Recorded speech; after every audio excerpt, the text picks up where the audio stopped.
Tim Hortons set a new record this year for their Smile Cookie campaign, over $20 million in sales, supporting more than 600 charities in Canada and the US. Closer to home, $86,000 raised in Niagara Falls, going to two charities, Project Share and Grow Food Literacy. Lindsay, Krahn, little known fact, I was the model for the Smile Cookie. Can you tell? Really? Yeah. Amazing. Yeah, I know I have brown eyes. You have that smile. Yeah, exactly.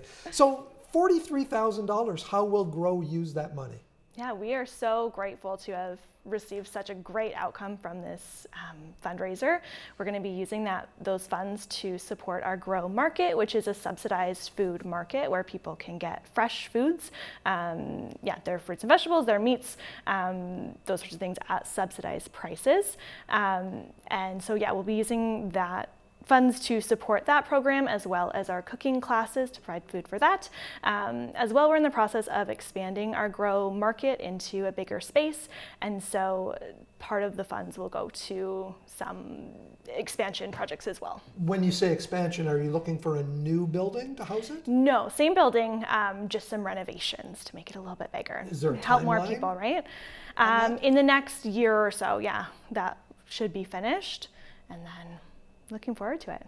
Pam, I'm not 100% sure that we set a record in Niagara Falls, but I do know that this was a big jump in the funding that you got through this from the last time Project Share was involved. Absolutely. I think we did set a record in Niagara Falls, and the increased price to $1.50 per cookie, I think, helped. But also, the community support. We're so blown away every time we're part of this wonderful campaign by how much the community supports it and rallies behind it. And, we relied on a lot of volunteers to put those smiles on cookies. So a lot of volunteer support, and the owners and the staff just really embrace the campaign and the opportunity to give back to the community. So it's really wonderful. You were out there?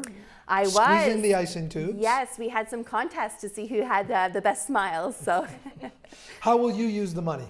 Well, we're seeing a very alarming increased need at Project Share.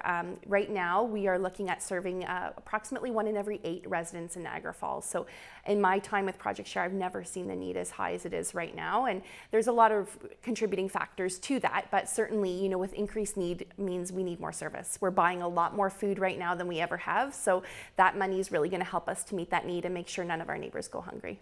Lindsay, Project Share, Grow Food Market, two very different charities, but also very similar in some ways. How do you work together in a way? Definitely, yeah. So I think we're focused in a lot of ways on that same issue of food, right? And yes, our programs are a little bit different, but I think together that is really working together to work on this problem of food insecurity that just is seeing such an increased need, especially in the last couple of years. So, yeah. And Pam, that increased need, it's kind of alarming, those numbers that you say, 1 in 8 households. Absolutely. Last year we were 1 in 10, and I was alarmed at that number. I mean, to think 10% of our population is struggling to provide food for their families is shocking, and now 1 in 8 is even worse. So certainly we need to collaborate, we need to work together to make sure that none of our neighbors are going hungry, while we're also advocating for some system change so that people can meet their own basic needs. Really quickly, Project Share is a fundraising event coming up. Is it in July? We do, yes. So July 8th is the Pull a Tow Truck event that Kettlebells Niagara is coordinating for Project Share at the Gale Center.